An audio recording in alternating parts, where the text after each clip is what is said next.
The Locker Room, with all the sports news you need, live. And you're joined again by me, Regan. Thankfully, I'm not joined on my own this week, but I'm joined by Mikey. Thanks for joining me, Mikey. I know you've got a eventful couple of days in Scottish football because you were at the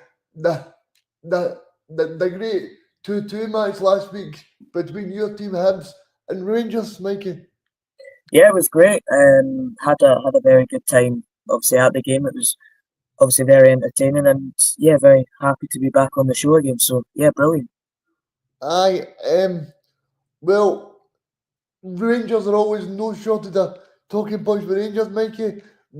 Rangers were playing last night for anyone who didn't know, and Mikey, I don't know if you watched the match.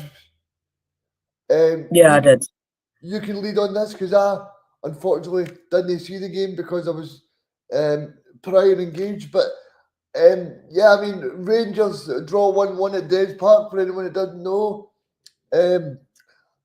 Dundee took an early lead, and then Rangers paid them back.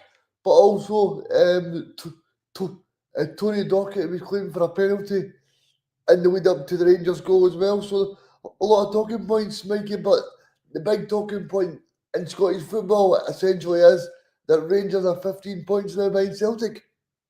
Yeah, I mean, yeah, I haven't watched the game. It was a weird one because you're so used to seeing Rangers just win these types of games over the last few years, even when things haven't been going so well for them, that this is the type of game that they always will go and win. And there's no guarantee of that anymore.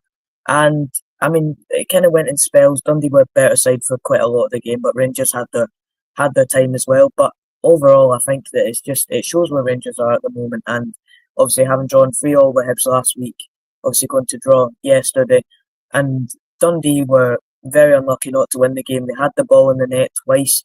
Obviously, one of them didn't count, and they had a decent penalty shout. I don't think it was a penalty, but you can kind of see them get given at times. And yeah, it was a very interesting game to watch because you're never used to seeing Rangers playing like this, and it's really the first time in my in a good few years that we've seen Rangers really struggling in the manner that they are.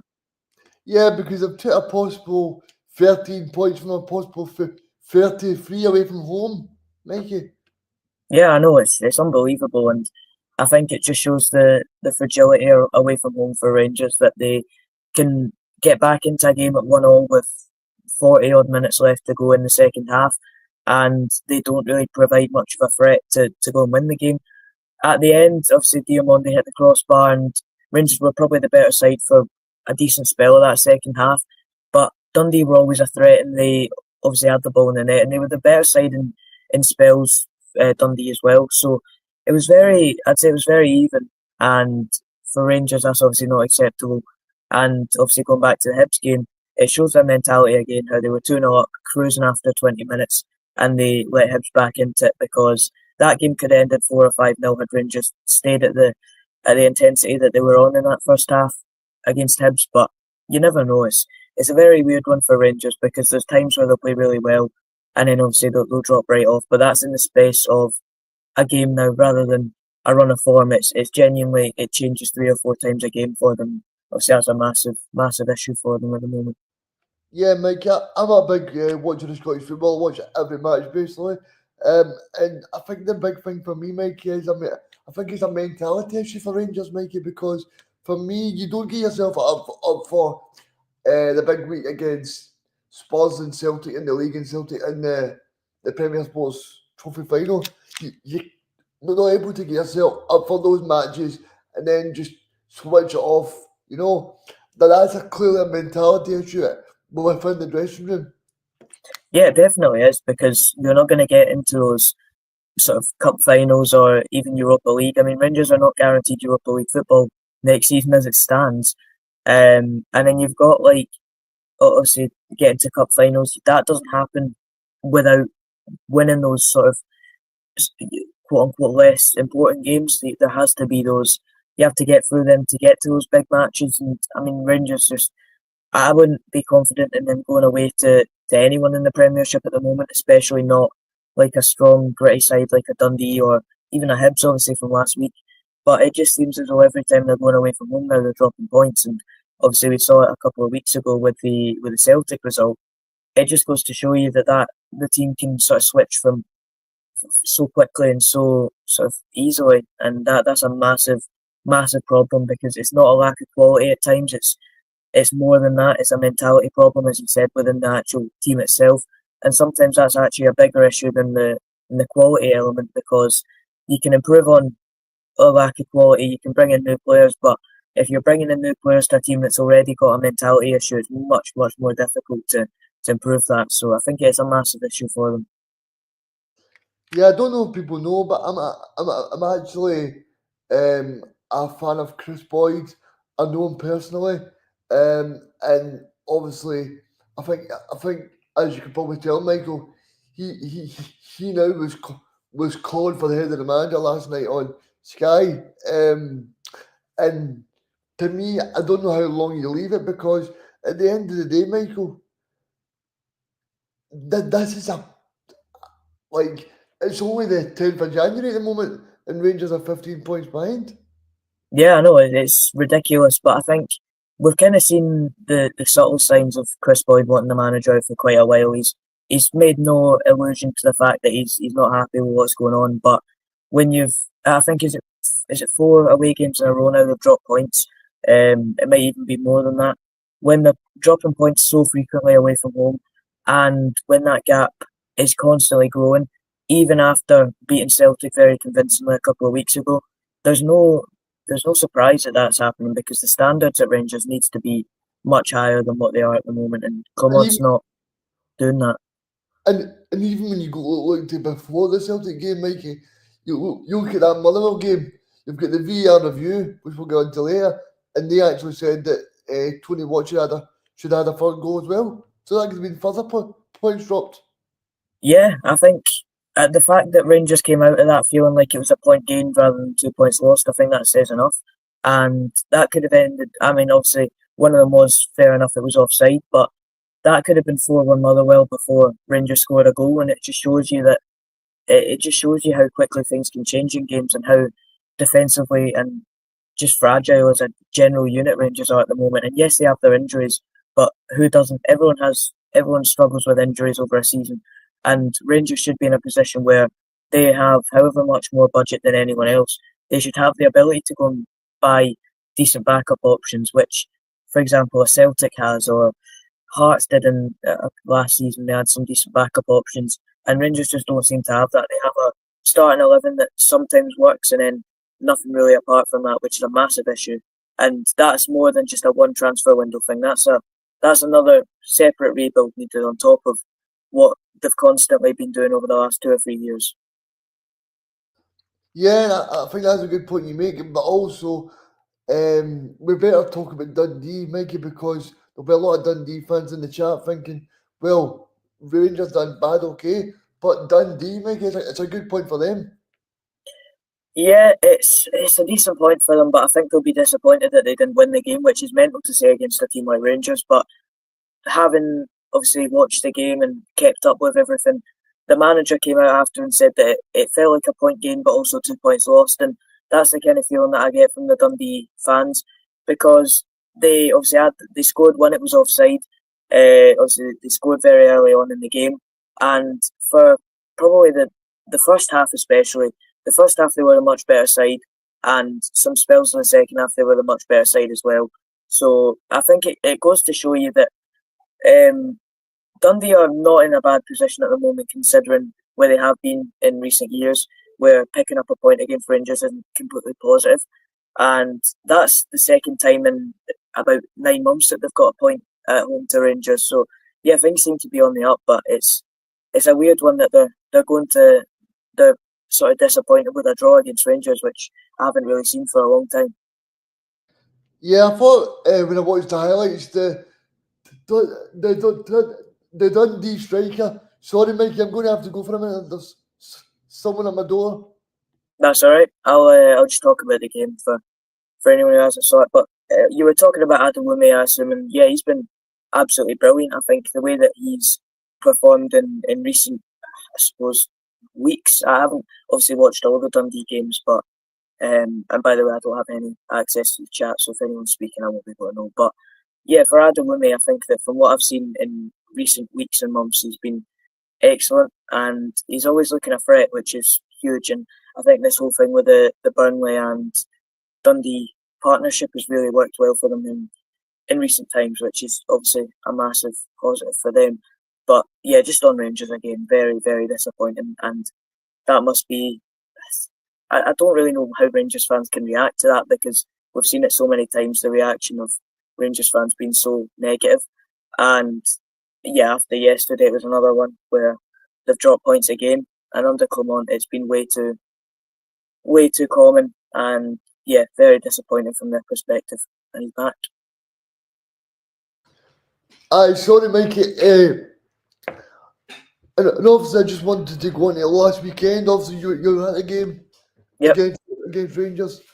I mean, it must be so great for you as well, because obviously, if you look at that, I mean, to be able to go 2-0 down and bounce back in the game, I think even 2 weeks ago, people would have said David Gray's job's under pressure, but he's done very, very well.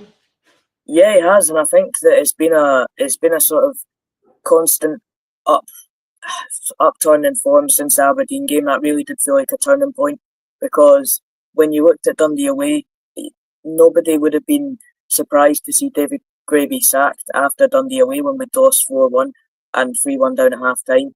That was a real low point in not just this season, but in all the time I've supported Hibs. That was probably one of the lowest moments that I've had supporting the team, because it was such a terrible performance, and it was yet again individual errors, which was massively disappointing.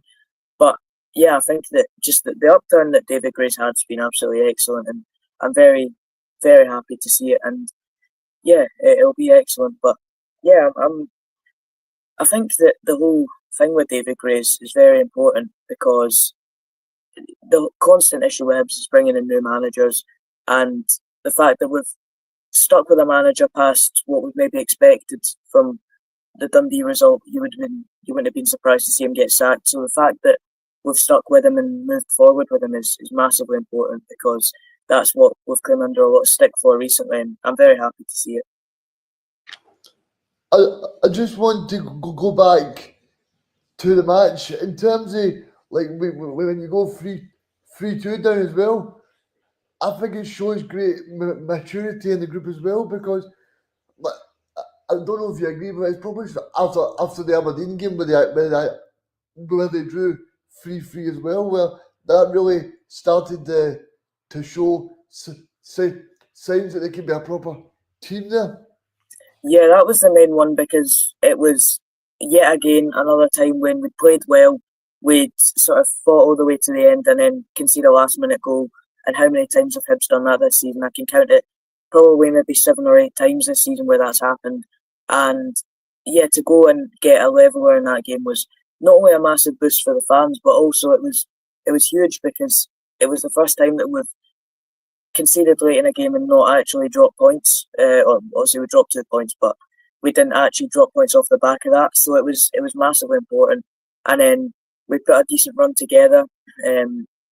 Obviously we lost at Celtic away, but that's not really much of a surprise. And ever since then we've been absolutely excellent. And the derby, I think, was another one that was a massive sort of stepping up, massive step up for Hibs, because obviously our derby record is pretty shocking, and yeah, it was a massive result to go and get a huge win at Tynecastle against a relegation rival at the time.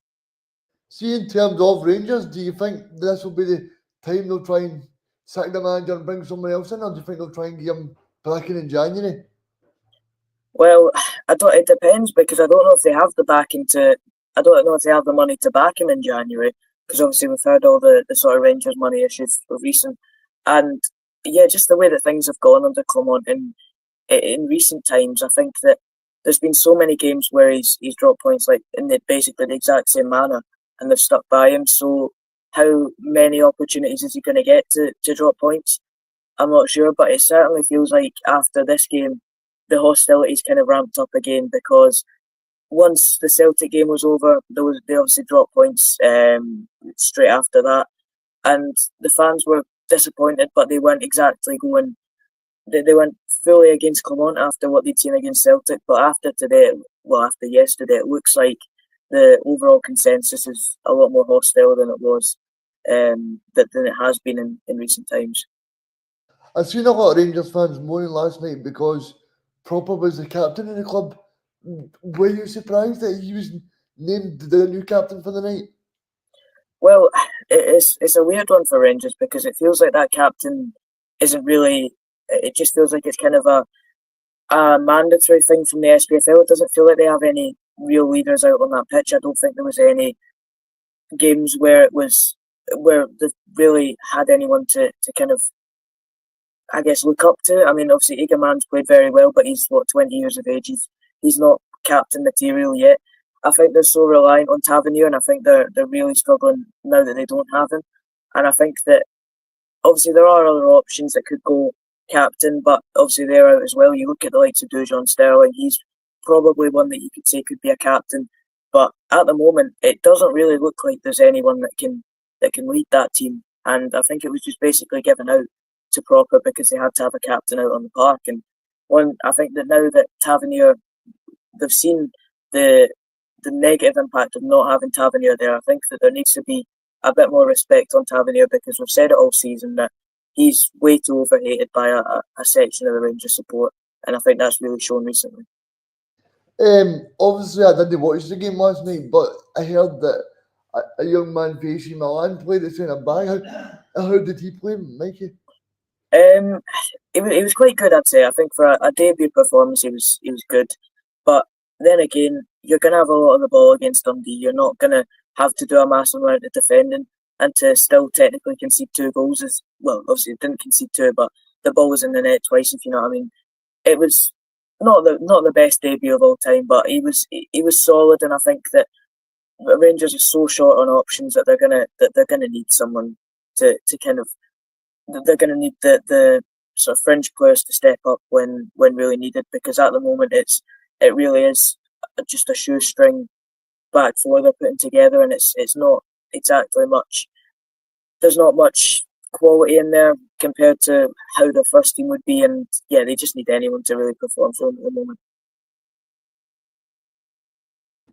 Aye, and obviously there's talk about the manager. I don't know about you, Mikey, but there's not really a standout candidate that if he leaves, there's somebody that come in. Well, I've seen a lot about Kevin Muscat, but I'm not going to pretend to watch the Australian League, so I don't really know very much about him. And yeah, it does feel like there's sort of a shortage of Scottish managers, but whenever Rangers really sort of plucked someone out of Scottish football already, in recent times at least, there's not really been many examples of that. So they will obviously, I think, look quite sort of outfield for abroad for an option. And then I don't really know who they'd go for at this moment in time, because I'm sure there will be options out there for them that will take the job, but I don't see any that jump out to me that will. I don't think there's any managers right now that are available that will go and win a title next season unless something drastic happens, because I think that gap between them and Celtic is it's way too high at the moment. And I know Rangers fans will not be happy, Mikey, but are you saying the title is over on the 10th of January? Sorry, what's that? I know Rangers fans are not too happy, but for me, the title is over. Is the title over for you? Yeah, I think as horrible as it is to say, I think the title's basically over before a ball's kicked in the SPFL at times, because that gap between Celtic and everyone else is so high. And I mean, the last time that Rangers really put up a great challenge to Celtic was when they went and won the league unbeaten, and that was when there was no fans in the ground. So yeah, it just feels like it's kind of inevitable that Celtic are going to be the best team in the country. They have the most budget, they have the best players, they have the best squad, and it feels like they're pretty much unstoppable at times. And Celtic have that element of they'll go and beat a team 4 or 5, 3 or 4-0 consistently every week. Rangers will do that maybe once every 3 months, and when Celtic win games ugly, that they'll win the game. But when Rangers are playing a game that's not not one-sided and not it's kind of a bit cagey. More often than not, they'll end up dropping points in that game. So that's the real difference for them at the moment. And yeah, there needs to be a lot of change. Whether that's the manager, whether that's personnel in the squad, there needs to be something that obviously has to change because it's not acceptable and it's not great for Scottish football either. Seeing Celtic run away with it every season and there being basically there being no competition for them. I mean, Aberdeen put down the pressure early in the season, but I think everyone kind of knew that wasn't going to sustain. So it's very much just a Celtic. Celtic have basically got the league wrapped up already. Moving on to Celtic, Mikey, I want to get your thoughts on the Brendan Rodgers comments that he made on Tuesday about slagging the fans, about singing Tierney's name, and also saying that they need to be more patient. Yeah, I think that is fair enough because as much as fans can do what they want, they pay their money to be there. I feel like chanting the name of someone who isn't at the club yet, who's just a rumour, if you're Greg Taylor, you're going to feel disrespected at that because make no mistake about it, although he gets a lot of stick from Celtic fans, Greg Taylor's been an excellent servant to Celtic. He's been consistently very good. And sometimes I think because Celtic win everything, they kind of can get a bit over their head and just sort of a bit. It's difficult to explain, but it feels like there's sort of an air of arrogance sometimes about Celtic because it feels like they kind of want everything, that they kind of just expect everything and aren't really grateful for what they have at the time. And that's obviously not all Celtic fans, but it feels like there's quite a large portion of the Celtic support that has that sort of feeling about them where they don't really appreciate what they have already. They're kind of always looking for someone a bit better, and obviously that's fair enough. You're going to try and improve, but I think when you've got players like Greg Taylor who would start for every other club other than Celtic, it can be disrespectful that they're singing the name of someone else when Greg Taylor's an absolutely brilliant fullback. And yeah, he's not had the best time of it sometimes, but overall I think he's been excellent. And for the patience thing, I can kind of see what they mean, but the thing with Celtic is the fact that they're so much better than every other team.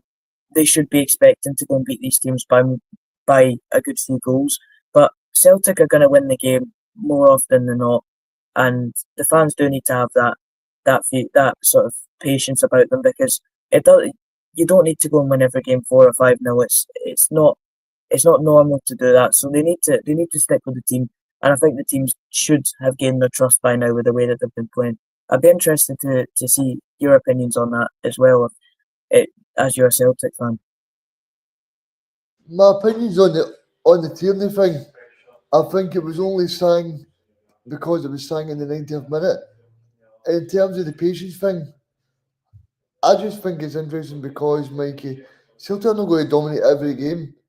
There might be some games where they're going to be only win by 1 goal. So I think Celtic fans need to remember that as well, Mikey. Yeah, they do, and I think that even then, winning by 1 goal, you get the same amount of points as winning 5-0. And like they were playing a very solid, stubborn Dundee United side who are definitely not a poor side by any means. They're sitting third in the league, and yeah, it does sometimes feel like there is that sort of feeling of Celtic just kind of always expecting everything to go their way at times, and that's not always going to happen in Scottish football. But you obviously see it as well when the stadium's so empty in the latter stages of the game. That's something that I really don't like seeing because that gives off the same sort of feeling of that sort of arrogance and just that. I don't know. It's a difficult one to explain, but it leaves a sour taste in the mouth when you're maybe not a fan of the Old Firms teams who would give basically anything to be in Celtic's position. It doesn't feel like they fully appreciate the situation they're in at times. Mikey, the next thing I want to go on to and talk about is the 12:30 match tomorrow. Obviously, Ross County have done really well the last few weeks. They've won 3 games away from home in a row for the first time. That's something that Rangers would want to try and do this season. So fair play to Ross County. What have you made of the job Don's doing at Ross County?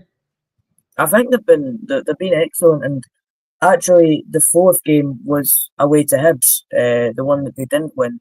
And again, they were a threat in that first half. They were the much better side for large spells that first half against Hibs. And the three games after that, obviously I didn't watch the games, but I saw them against Dundee United. The Dundee game when they won 3-0. I saw the highlights of that. I saw the highlights from the Aberdeen game. And yeah, they've been very solid. And I think that that's always been something that Ross County have struggled with. That's their away form. At home, they can kind of they have the advantage because teams are having to travel so far up and maybe struggling a little bit with the fatigue of that. But yeah, if they can work on their away form, then they'll certainly be able to. They'll be able to sort of push up the table. And at this moment in time, the league is so open, so they could still go down, but they could still get a top six place. It's such a weird season, and I wouldn't really be surprised to see either of them because it's just so close between all these sides, and it is very interesting to see. Yeah, and I think that's a good point you make. Like, in terms of this game tomorrow, you obviously expect Celtic to dominate the match, Mikey, but Ross County have got some players like Ronan Hale that can cause problems. Yeah, they do, and I think they're a very compact side. They're a very strong side to play against as well. If they can get an early goal like they did last time against Celtic, they can do that sort of similar frustration tactic of trying to slow Celtic down. And with Celtic, Celtic aren't at their absolute best at the moment. They're obviously still doing very well, but they're not at the top of their game like we've seen from them at other stages of the season. So yeah, there is that element of if Ross County can get that early goal and start frustrating them, then you can really see them having that element of the game where they can cause an upset. But I think Celtic, just the quality that they've got, they'll probably go and win the game. But there is still a little bit more of a chance than you kind of usually give Ross County against Celtic.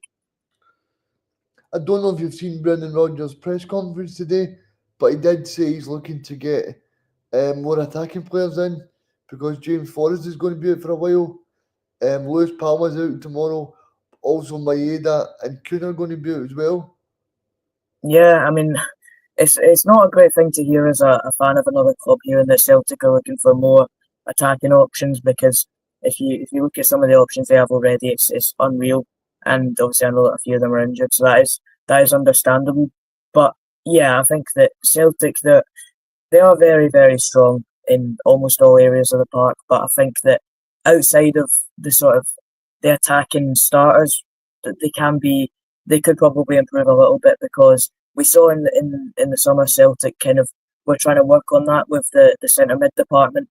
Obviously, they had a very very good start in midfield last season, but maybe options coming off the bench were rather limited. And obviously, they brought in Engels and McCowan, which massively improved them. So I think if they do that with the attacking areas, then that really won't have any negative impact because if you look at the current backup options, they've got the likes of Yang and they're decent players, but they're not at that sort of.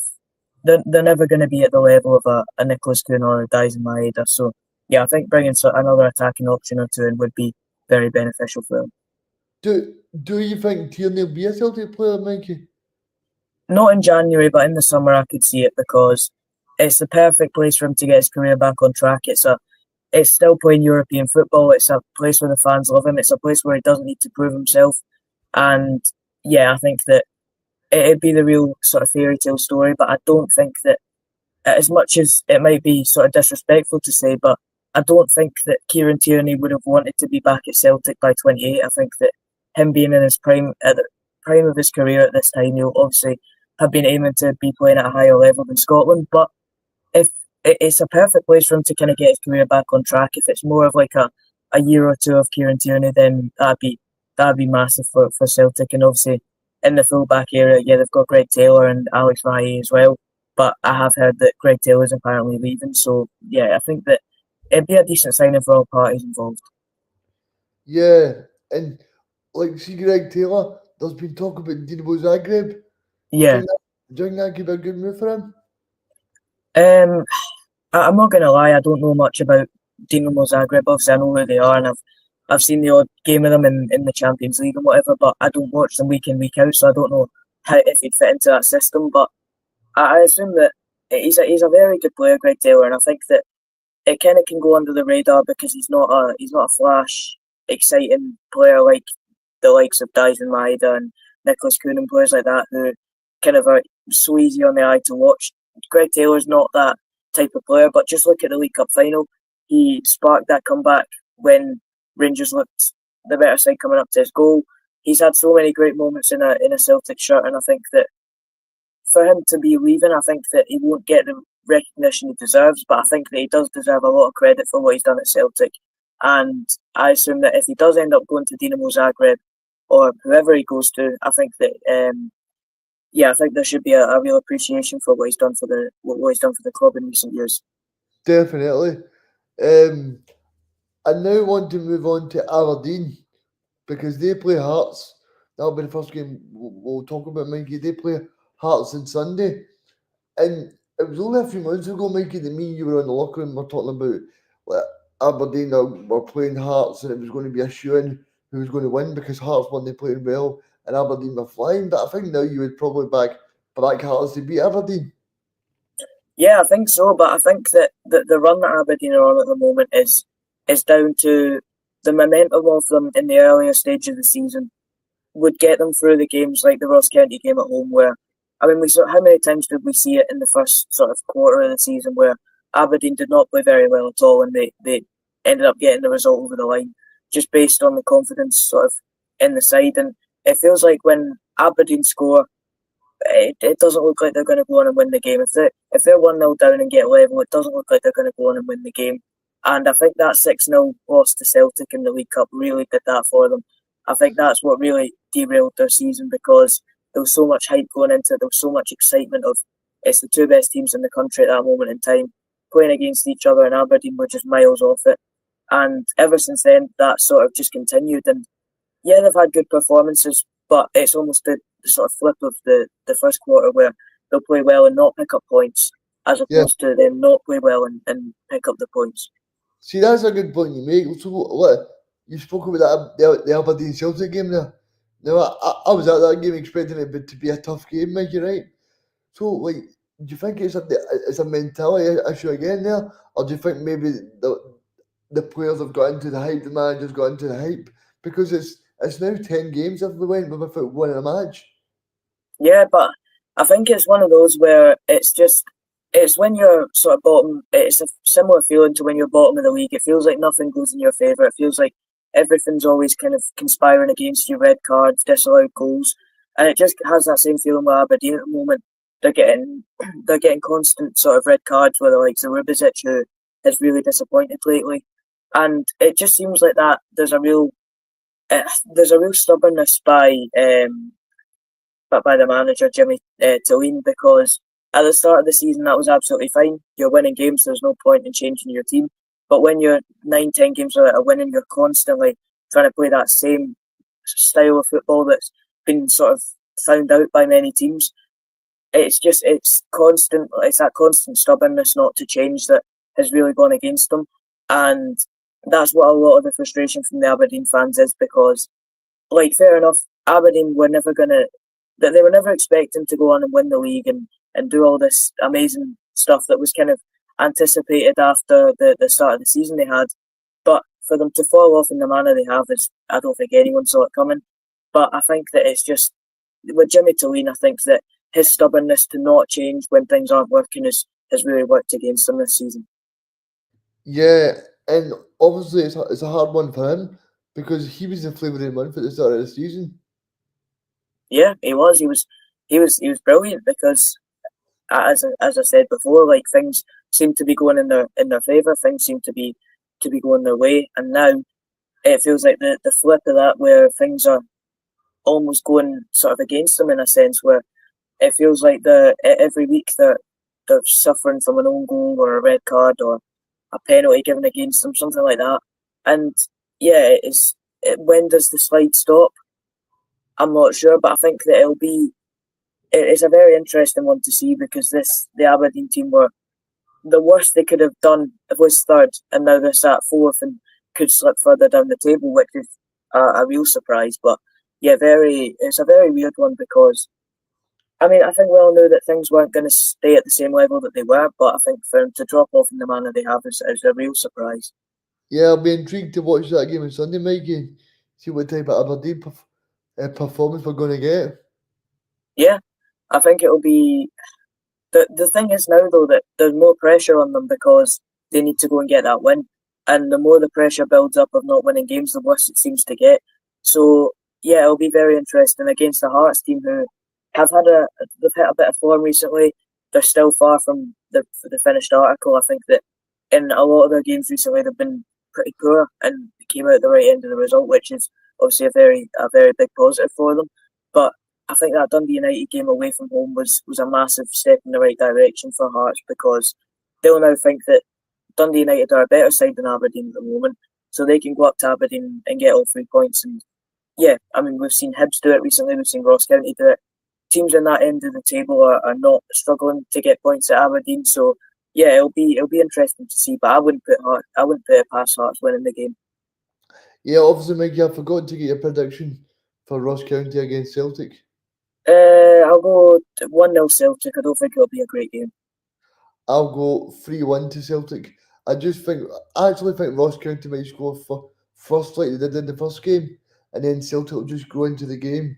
I think Ross County are playing well, Mikey, but I think Celtic's quality will just shine through eventually. Yeah, that's fair enough. I mean, Ross County are sort of hitting a good run of form as well, so it's very good to see that a lot of the teams are really on a level playing field at the moment. Obviously, moving on to Hearts, right?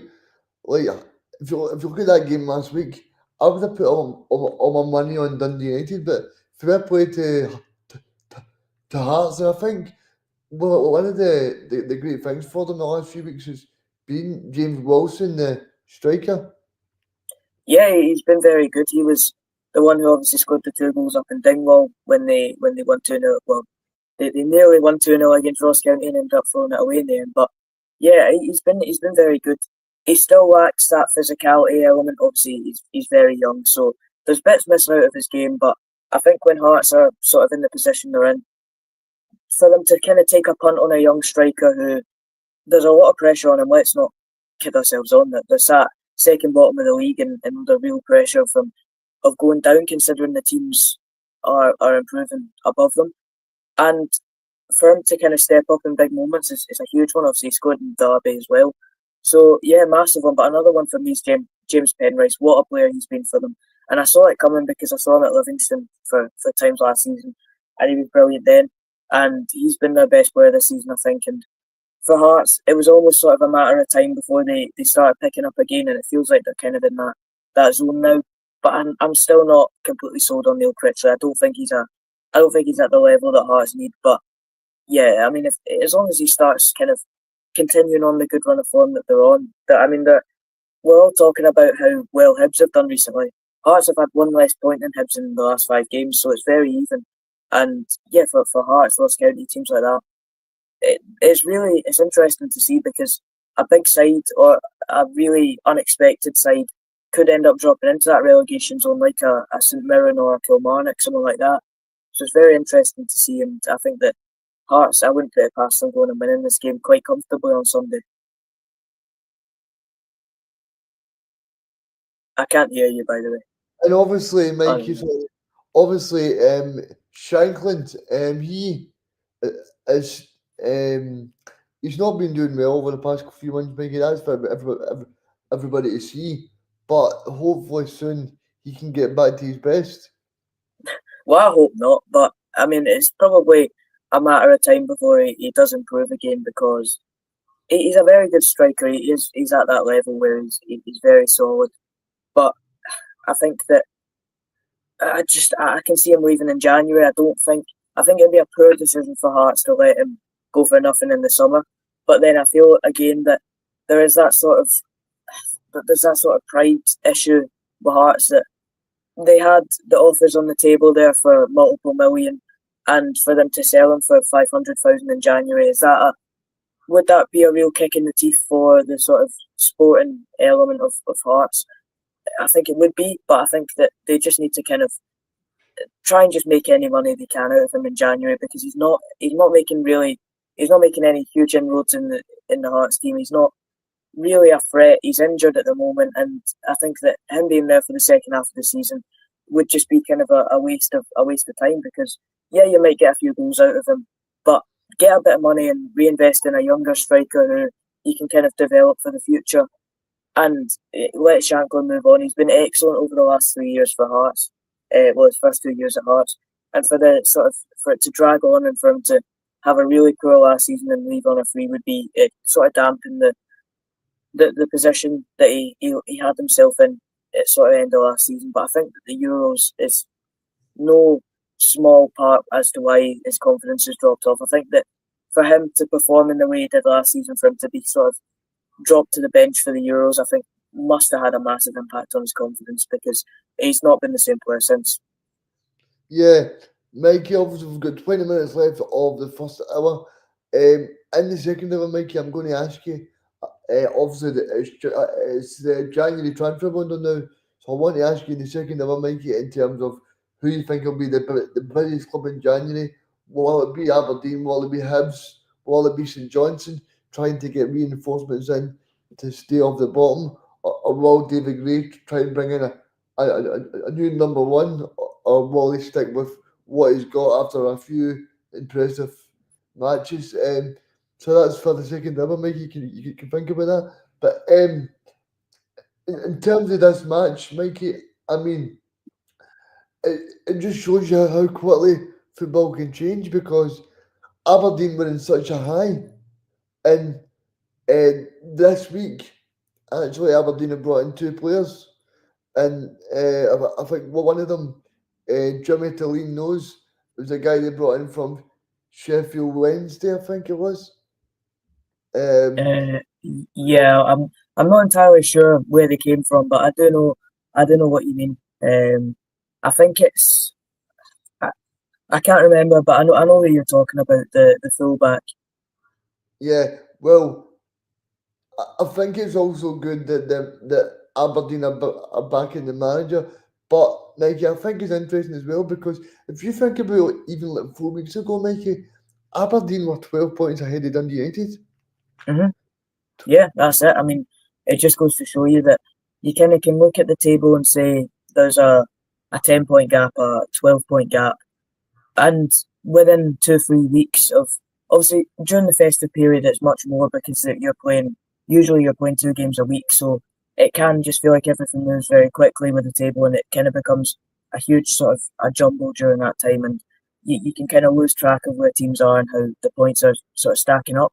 But yeah, I think that it just goes to show you that no one's secure in the position, and a few bad games in a row and a few good games in a row for another side can really just change the entire momentum of the season. But yeah, I think it is very important to see, because yeah, I think that's a real reminder to the likes of even like a Celtic, for example, that you still need to continue the good performances. You can't just drop off because you've got this big gap ahead of everyone.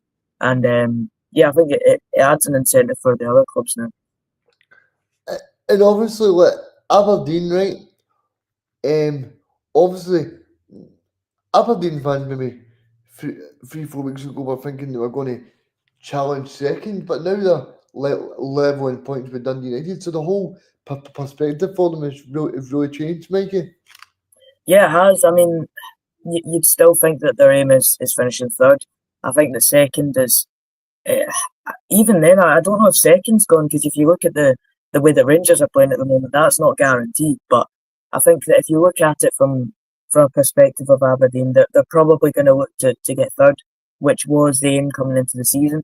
And it's weird to think, because it's like you can have the idea that Aberdeen are having an absolute nightmare at the moment, but they're still fourth in the league, which is an acceptable season for them for where they would be. It's just the manner in which they've dropped off is hugely disappointing. But yeah, I think that things just need to sort of turn back in their favour. But I think them going with a similar transfer approach to the summer, where they're going for players outside of Scotland, is very risky, because we've seen so many duds from outside of Scotland.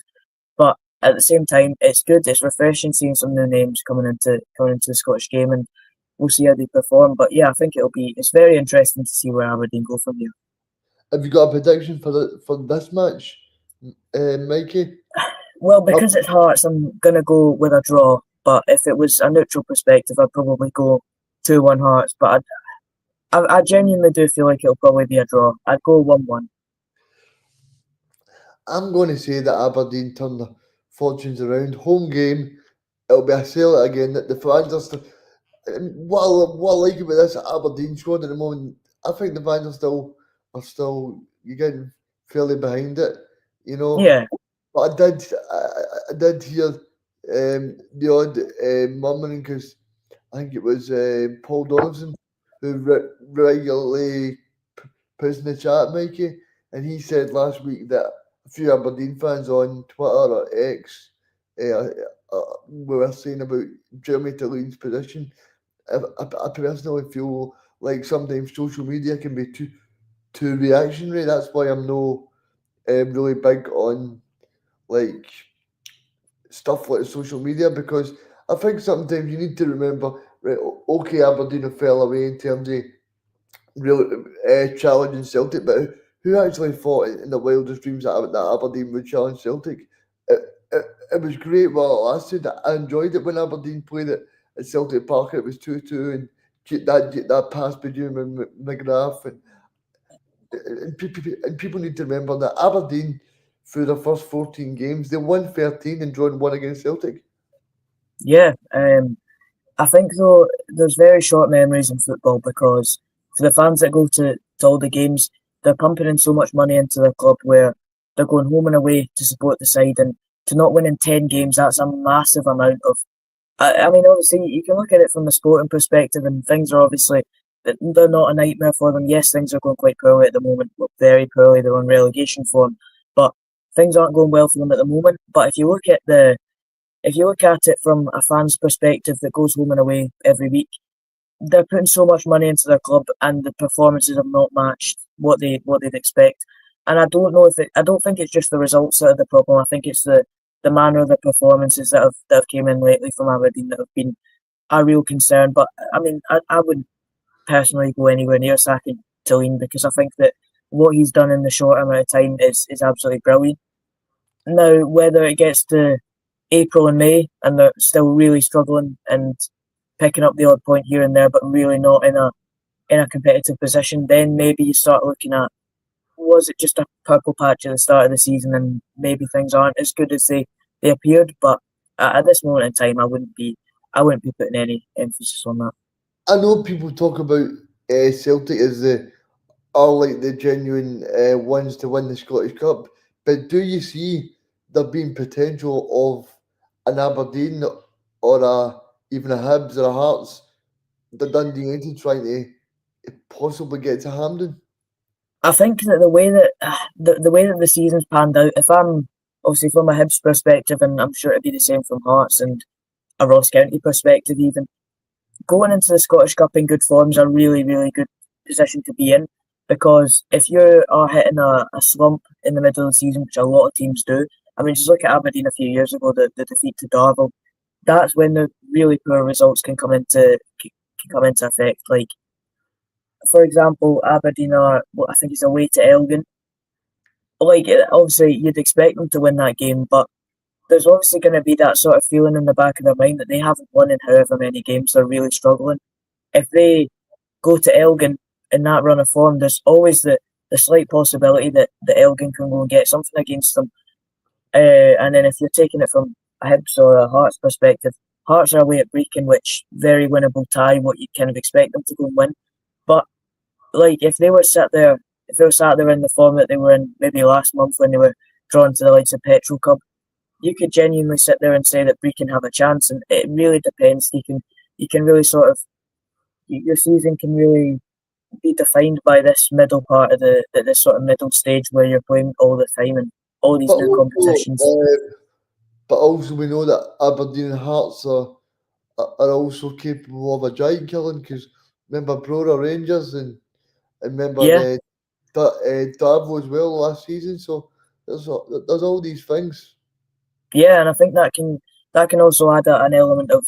I think there's also another huge element of pressure when you're playing a smaller side because you have to go and win. You have to be the one who's putting all that pressure on. Now, for a Hearts and a Hibs, fair enough. That's a lot of games you're kind of expected to go out and win.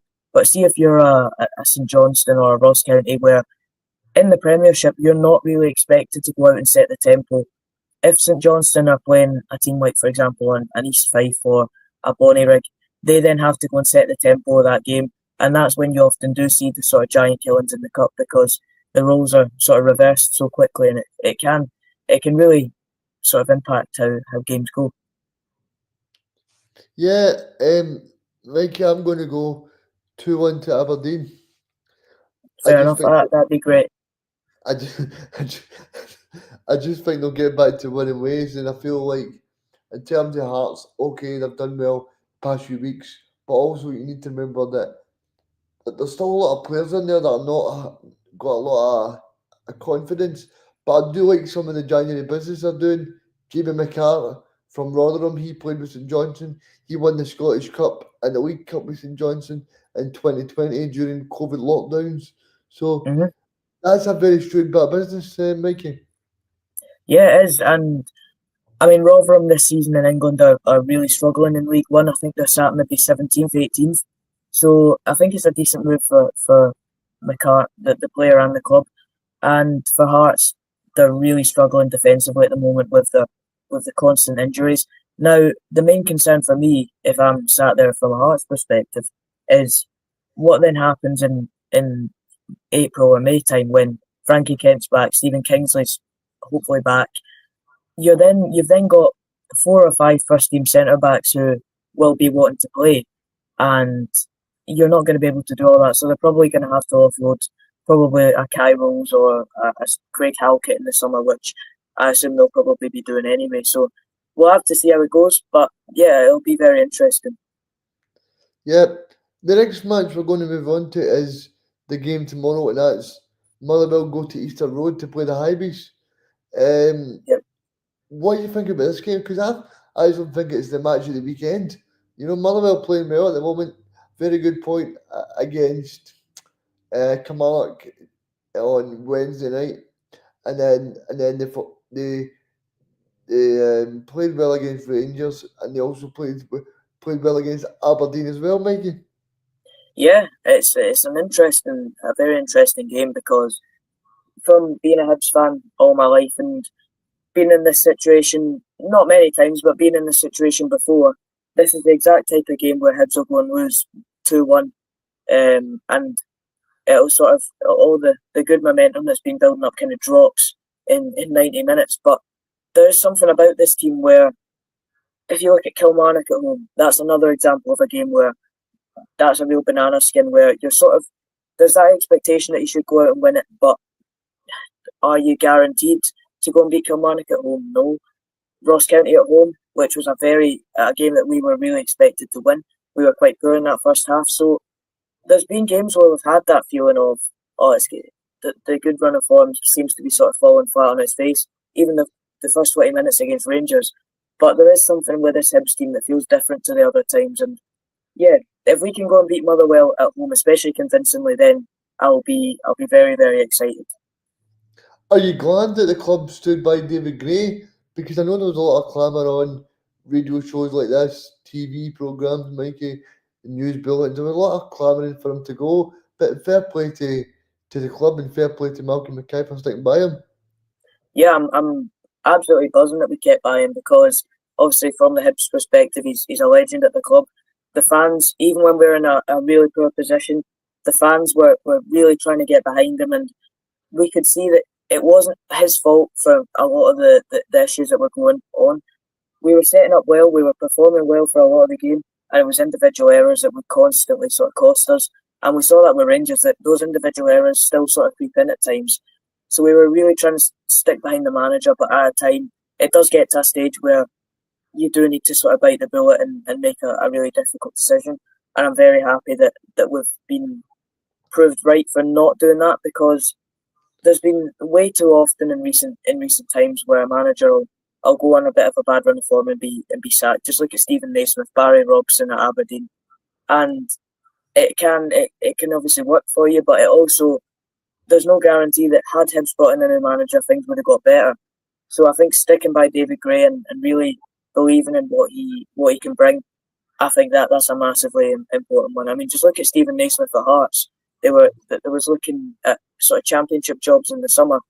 3 weeks into the season, or then 4 weeks in, he was gone. So it just shows you how quickly things can change, and I'm very happy that's happened. The sort of other way around for Hibs. Who's been the player for Hibs that's really impressed you the last few weeks, Mikey? Nicky Cadden, he's been absolutely excellent, but we've had others. I think that it's the team performance that's really improved. Jack Iredale as well, he's been excellent. I could go through the team and name every single one of them who's been excellent, but I think Nicky Cadden's been the real sort of bright spark this season, even when we weren't playing well.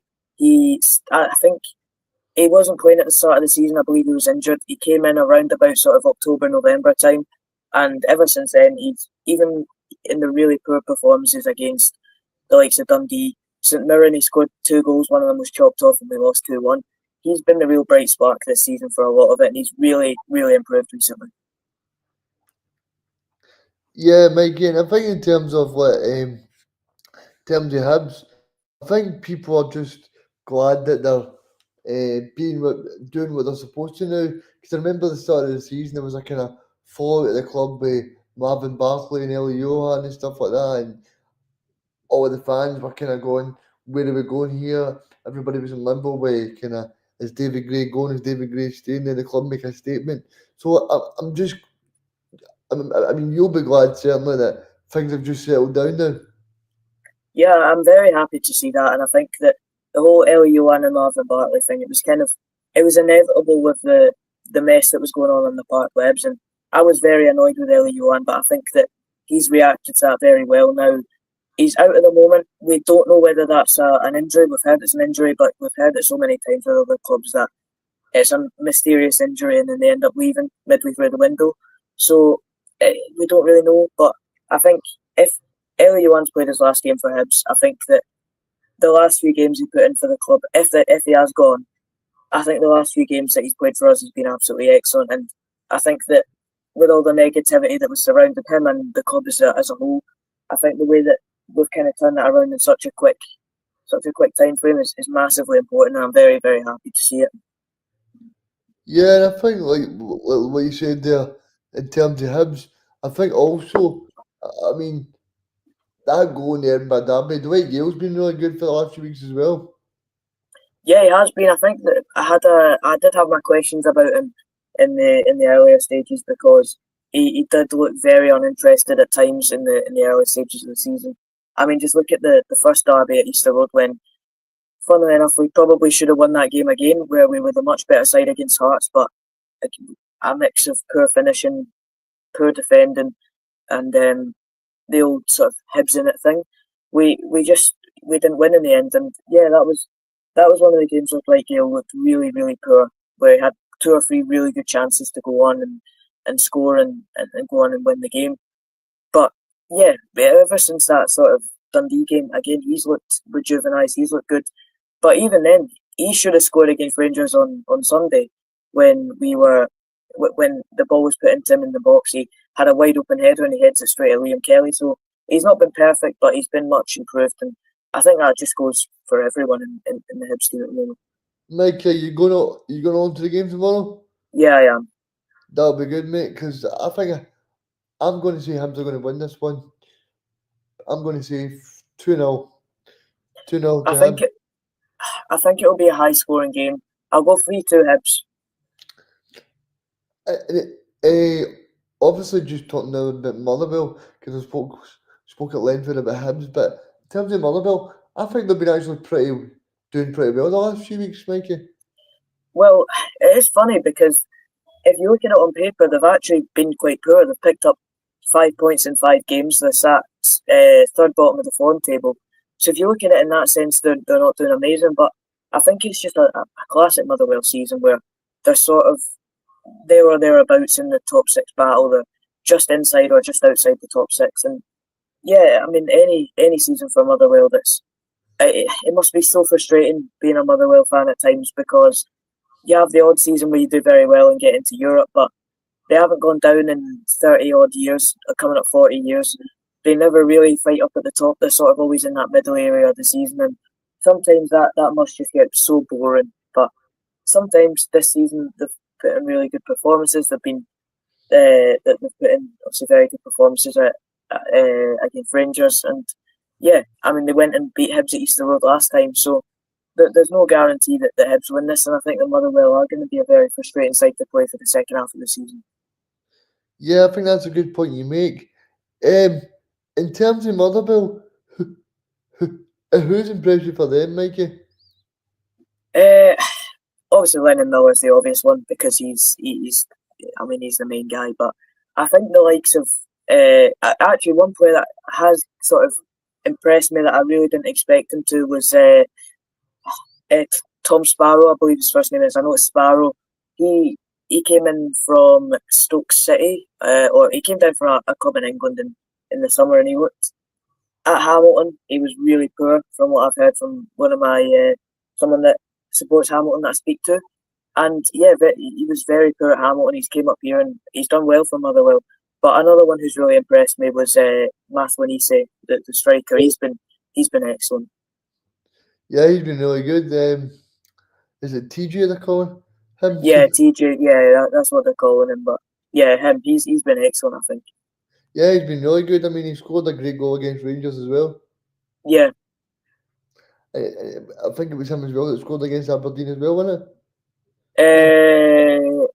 I believe so. I didn't actually watch the first half because I was on the train back from the Rangers game, but I watched the second half and I can't really remember who scored, but I wouldn't be surprised if he did. Yeah, I mean, in terms of Motherwell, Motherwell have got some really good players. I mean, the good example you can give of that right now is the goal scorer at Motherwell's first goal, and that was Ewan Wilson.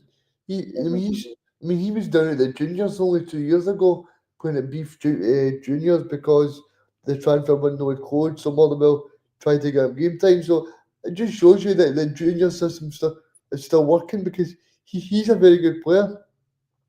Yeah, I think that it's actually been a real positive in the SPFL this season compared to other years where, I mean, we've seen it with Hearts, we've seen it with Motherwell, St Mirren. They're playing a lot more of the youth players, Hibs as well, with the likes of Rudy Molotnikov breaking through. And it's good to see because having that homegrown talent and that sort of, it's an extra revenue stream to bring in more money to the club when eventually they will get sold on. And I think Scotland does a good job at that sometimes, but we do a really bad job at letting the players go too early sometimes, where we see it so many times where we'll not know the player that's moved until a couple of years down the line, where they're now a big name down in England or a big name in Italy or whatever, where they weren't really much of a talent in Scotland. They didn't really have much going about them. There wasn't much hype around them. They'd go for a sort of lower amount of money, and then a couple of years later they're worth 10 times what they were sold for. So you can kind of, that's one of the main negatives that we've seen in Scotland recently, or in sort of previous years, where we've really undervalued our young players and sold them too early. But I think we've done a really good job at sort of bringing young players through into first teams at many clubs this season. I think that's a massive positive. I think it is, Mike. I think you made a good point there, and I think because it's only going to be good for the Scotland national team as well, because it's something that I always say when we're not blessed with a lot of strikers as well and a lot of white players, so it's important that we bring through as many players as we can. Yeah, it is. It's very, very important, and I think that midfield that Scotland's sort of building with the likes of Macaulay Tate, David Watson, and Lennon Miller, that looks very, very exciting. I want to get your opinion on Josh Campbell from Hibs. What age is he, Mikey? Is he a decent age? He's quite young. I think I don't know his exact age, but I think he's about 23, 24, 25, something around that age range. Yeah, I mean, is he still a player that Scotland can look at? Because I thought again last week. I only seen the game. I didn't even watch every single minute of it, but I only seen bits of Bob. But he seemed to be fairly involved. For Scotland, no, because he's too inconsistent. I think that there's so much. If you watching Hibs every week from my perspective, Josh Campbell is a very frustrating player because he's got that talent, but he's also so prone to making a really wayward pass. And when the team aren't playing well, he never really seems to be the outstanding one that's driving you forward. But when Hibs are at the top of their game, for example, Motherwell away when we won 3-0, he was absolutely brilliant. He was a driving force in that. I think he scored and got an assist or two as well. He was excellent. And there's been games this season like he scored against County, he scored against Hearts, obviously. He's really stepped up his game and when Hibs have improved. But I think when Hibs are at a bit of a low patch and when the team aren't playing well, he's never really the standout player. So I think he very much relies on the players around him, which although that's very good for Hibs because we're playing well at the moment and that by default means that he's playing quite well. But when it comes to Scotland, I don't think he's at that level, at least not yet. And I think he's kind of past that age range where you're really breaking into the Scotland team. So I think unless he really improves in the near future, then I can't really see him being involved in the Scotland squad. But maybe for a few friendlies, you never know. In terms of like a team's going to win this game tomorrow, I think if you're looking for Hibs' point of view, the player that you're looking at is Martin Boyle because he's been really good the last few weeks. I watched the Hibs game when they played Aberdeen. I watched the game last week. He seems to be a real driving force now. Yeah, I mean, he's been a real surprise because it looked as though he was sort of past it and almost on his way out of Hibs. And there was rumours actually popping up around October time that he'd be gone in January. But yeah, at this moment in time, Martin Boyle's he's doing absolutely excellent. And that's great to see because we've sort of been crying out for that ever since he left in 2022. And we're joined here by Des. Oh, I think his mic's not working. No work. That's all good. I think we'll still talk about the Hibs Motherwell game then. Mikey, in terms of that match tomorrow, what's your prediction for that? Well, I said 3-2 Hibs. I think that Hibs will win it and I think it'll be quite high scoring. See, I think in terms of Motherwell, they've been doing quite well the last few weeks. Played Rangers, they beat Aberdeen. Obviously, the Rangers result could have been different if the Jack Butler incident would have went differently. But I think Motherwell have been doing pretty well the last few weeks, Mikey.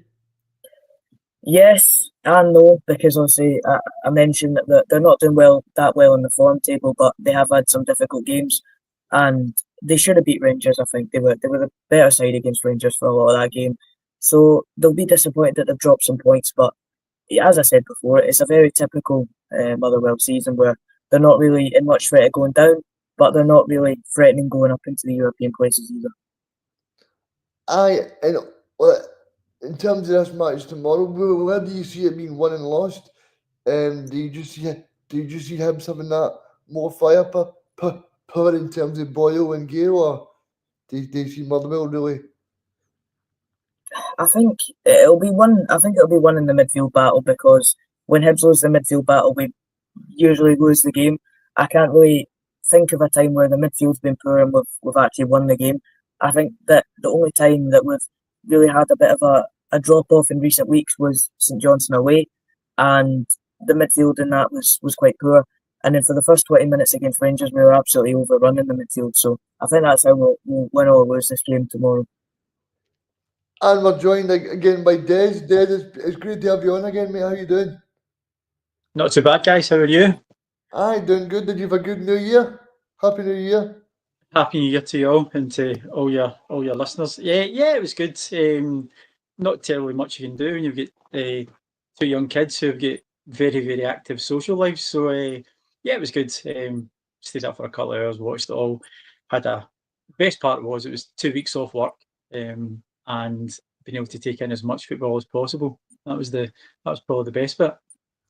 Obviously there's been a lot of football to talk about. Me and Mikey are just talking about that game tomorrow in Motherwell go to Easter Road. What have you made of those two teams so far, Des?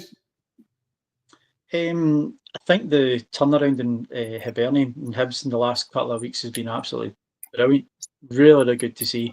Hibs should never be languishing down at that end of the table. Not a club that size and the stature that they have, the resources available to them. So it's really, really good to see David Gray getting a turnaround. And what I think's been really telling from it as well is Hibs fans have stayed with them. Yeah. You've not really seen a lot of clamour from the supporters looking for David Gray's head. Now I know he obviously holds a lot of endearment because of the goals he scored, obviously when Hibs won the Scottish Cup final, which is quite rightly so. But yeah, really, really good to see it.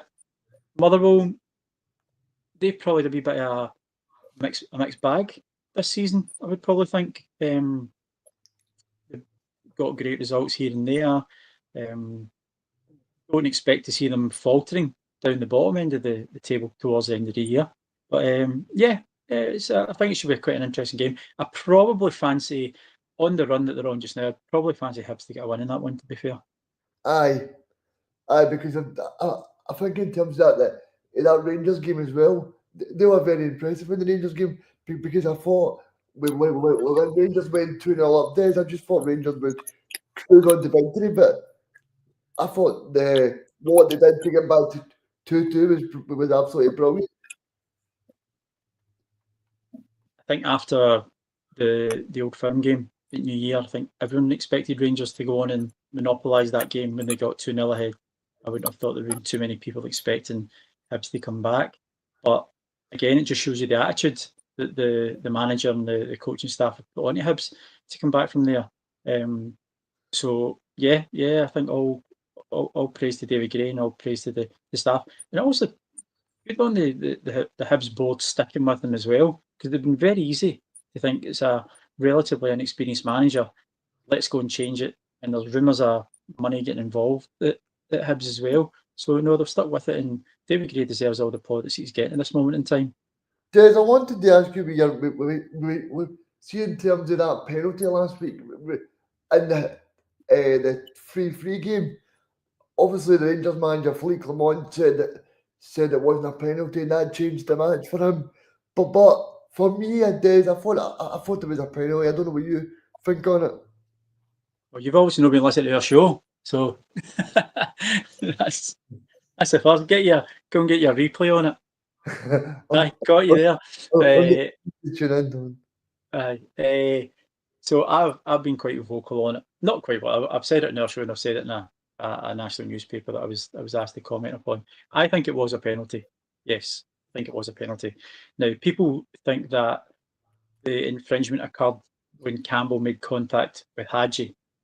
For me, that's entirely wrong. When I seen it at first viewing, when I seen it, I thought, oh, right, okay, that's a penalty kick. Then you go and look at it again when it's slowed down. For me, it's still a penalty kick, and I'll give you the reasons why. The reasons why I think it's a penalty kick is Hagi came across to win the ball, which he's entitled to do so, but he's used is it his elbow or is it his side? He's made contact with Campbell in the first instance, which has then made Campbell off balance, running at speed on a slippery surface inside the penalty area. By Hagi making that initial contact to put Campbell off balance, the contact that Campbell then makes with Hagi is the secondary movement, but it's the first movement we're interested in. Now, if Hagi had made that challenge, and people are saying shoulder to shoulder, it wasn't shoulder to shoulder. If Hagi had made the challenge, won the ball, and made the contact at the same time, I've got no issue with that whatsoever. But Hagi never made contact with the ball. He made contact with the player first, which then continued to be the secondary contact with Hagi. Yeah, Mikey, I think you were at that game. Obviously, I said to Des that the Rangers manager was saying that he didn't think it was a penalty, but I'm guessing that you thought that was a penalty as well, eh? I think when you're in the stands, it's not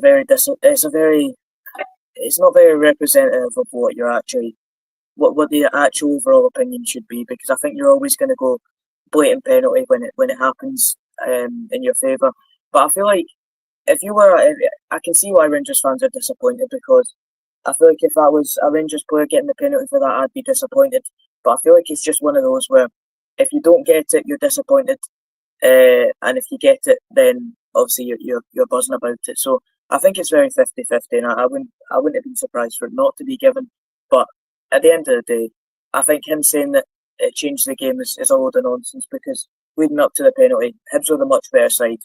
Hibs were the ones that were really threatening at the end of the first half, really threatening the start of the second half. And it was really a matter of time before Hibs scored. And obviously it came from the penalty, but had we not got that penalty, I think we would have scored anyway, because we were well on top in the game at that point.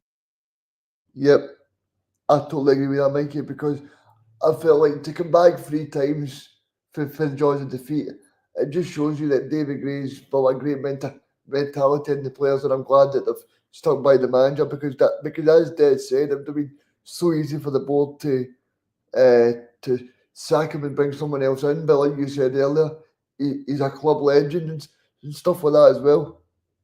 It's the best sort of position I'd say Hibs have been in for a while because obviously we've been higher in the league in recent years. Like we've finished 3rd, 5th in recent times, which the 5th season was disappointing because we finished below Hearts. But in this season that we're in, I think that the way that we are playing at the moment, top of the form table, and just the manner in which we're picking up points, the way that we're constantly coming from behind to win games and to have everyone behind the manager, and it's the best atmosphere at Hibs that I've seen in a while because everyone seems to be pushing in the same direction, and that's the first time I've seen that in a long time. So it's a very big positive.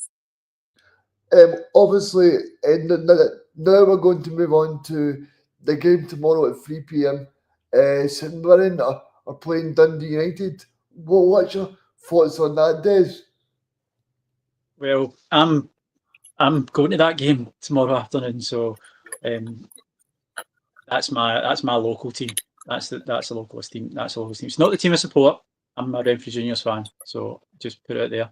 But St Mirren's my local team, and I like to take my kids along there just to make sure they're involved in it. Oh, good. I think this could be a tricky game because Dundee United are on good form.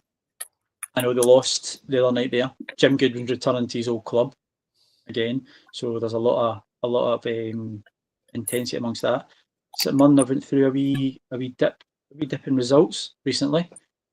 I would happily, as a local and as a neutral-ish, I would happily take a draw at this moment in time. I would love St Mirren to win, but I would happily take a draw. And I think if St Mirren take a draw from that, then they can try and build upon it again. But you can't take away Jim Goodwin's done a brilliant job this year. Absolutely fantastic. Been really good. And I think, Mikey, St Mirren have showed this season that they can play really well. I mean, you just need to look at they were probably the first team to beat Aberdeen. I remember that game when Goggins got sent off really early, but then it got rescinded by VAR, and then St Mirren go on to win that game, and then they beat the Rangers just before Christmas. So St Mirren are a really tricky team to play against, Mikey. Yes, I know, because they're very inconsistent. I mean, they're the last team to beat Hibs at Easter Road. They beat them 2-1 in November. They beat Rangers, they beat Aberdeen. But then again, obviously they beat Hearts at home as well. But then again, they've lost 4-0 away at Hearts. They've lost 3 games on the bounce. They've lost to Dundee twice, or at least once.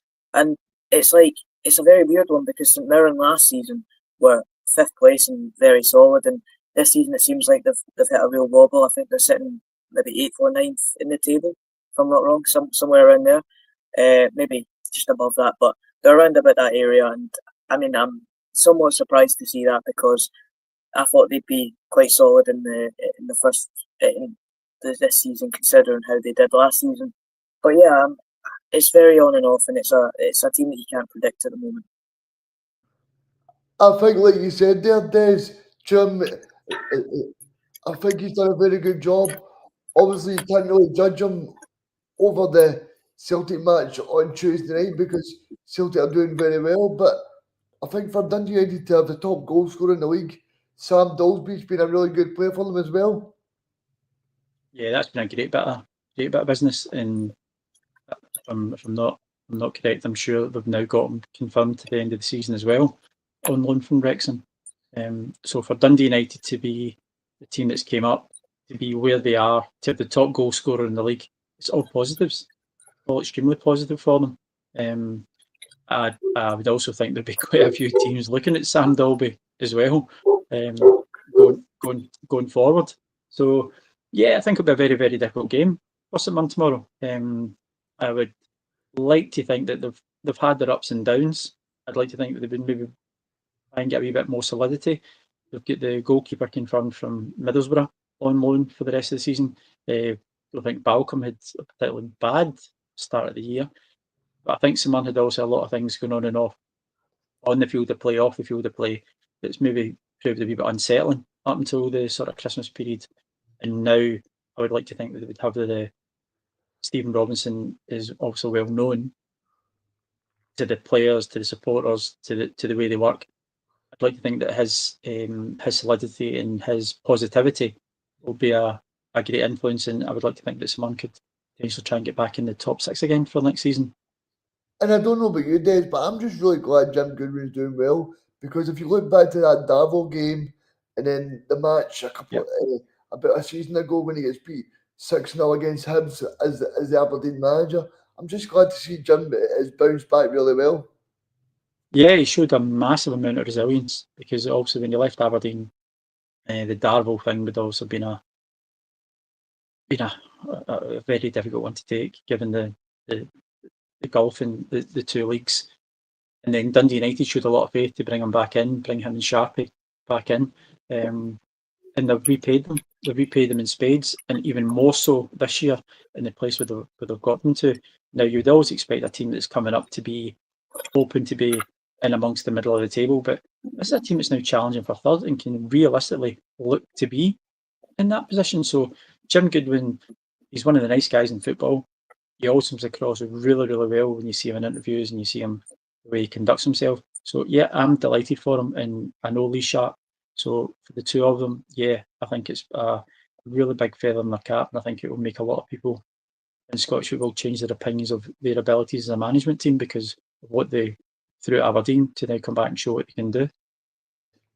And I think it also shows, Mikey, that maybe people can say the Aberdeen job was too big for Jim or whatever, but it also shows he's got a strength of character as well. Yeah. Yeah, Yep, it absolutely. really does. Oh, sorry. Go ahead. No, on yourself. No, I was just saying it just showed you, as I said, it's got a lot of, it's shown the resilience and the strength of character and the ability that he has as a man manager and as a coach, and his coaching team that he believes within. Yeah, because I think for myself, see when Jim Goodwin was getting Dundee United up, I don't know if you guys remember, but I think when they were first getting in the Premiership, a lot of supporters were still thinking about what he'd done at Aberdeen, and they still weren't fully behind it. But I think now people at Dundee United are starting to respect more what he's doing. Yeah, I think last season that came because there was seen as such a one-team league last season, the Championship, that Dundee United should have really won the league with the players they had, the amount of money they had to spend, and he made it it was really difficult in the end. And yeah, I think there wasn't really much, I guess, excitement behind them coming into the season. I think everyone was kind of expecting them to be in a relegation battle, but from to be where they are at this stage is a real testament to Jim Goodwin and the entire management staff there. And yeah, it does go to show that one bad run of form and one bad season doesn't completely define you as a manager. And I think Des as well also shows that Jim Goodwin's got a very good eye for a player, because if you look at the players that he signed from Partick Thistle, Holt, they had Doherty, they've got that Vlander Sander, Babrowski. They've got a lot of players there that Jim knows he can trust as well. Absolutely, because he's spent time in that league. He's spent time in Scotland. He's been involved in coaching for a number of years, and it's also down to the scouting team that's behind them as well. You don't have to be a Premier League player to play in the Premier League. There's a lot of talent out there now. Okay, Wrexham are also operating at a vastly different budget and a vastly different operation than the vast majority of Scottish Premier League teams. See if you've got a good scouting network, a good close-knit group that you can talk to and you can rely upon. There are gems out there everywhere, absolutely everywhere. I mean, look, McCowan came from Dundee and he'd been out of loans a few years, and a couple of years later he's now playing the Premier League and holding his own. Celtic, you don't have to be playing. You don't have to go and take the don't mean cast off. That's not. You don't have to come and look at the players who have been released, like top Premier League team, to make your team better. If you've got an eye for a player, you know how to structure your team, you know how you set your team up, and you instill that within your training and you're shaped right, then it's about the coaching and it's about the scouting beneath that and making sure that what you need for your team is being addressed by your coach, by your scouting staff. Who do you see as being the real danger man, Mikey, for Dundee United tomorrow in terms of St Mirren? The weird thing for me is that there's not really an individual danger man for them. They're quite a very well structured and good side, but I'd say Glenn Middleton. I think he's really impressed me lately, and over the course of the entire season, I think he's been excellent. But as I said, they've got threats and outlets from all over the park, so it'll be interesting to see. And in terms of you, Des, in terms of St Mirren, if they're going to hurt Dundee United, who do you see being that player that can really do well for them? I think the biggest threat for St Mirren this year so far has been Olasanya. I think he's been incredible. He's strong, he's powerful, he's fast. He never gives defenders an absolute moment of peace. He's all over them. Mark O'Hara is coming back into a game. I really like Tanser as a left back. I think he's very good attacking. I think he delivers a great ball. So I think St Mirren as a team are very compact. They know their jobs. But Olasanya, I think Olasanya would probably be the main threat. Have you got a prediction for this game, Des? As long as St Mirren take a point, I'm quite happy. But I'll go one each. I'm going to go 2-1 to St Mirren. What about you, Mikey? I would have said 1-0 as well, but for the value of being different, I'll go 0-0. Oh no, Des is not going to see a good game if it's 0-0. Better not be missing over giving me absolute pelters. Right, 3-0 then. There you go, 3-0. Yep, take that. So in terms of moving on to the Championship, we've got a match on tonight.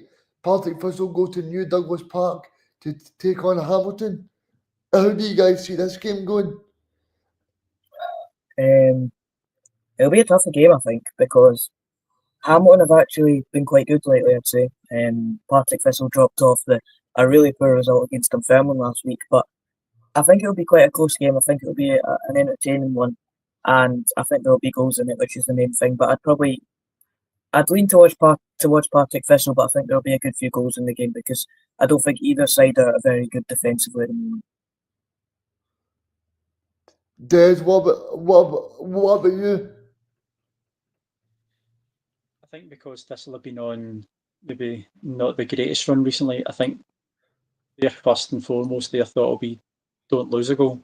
I know Chris Dillon's the manager who's a striker in his own day, obviously, but I think they may look at taking the pragmatic approach and not to lose a goal, therefore try and escape on the break. They do have the better resources and the better players.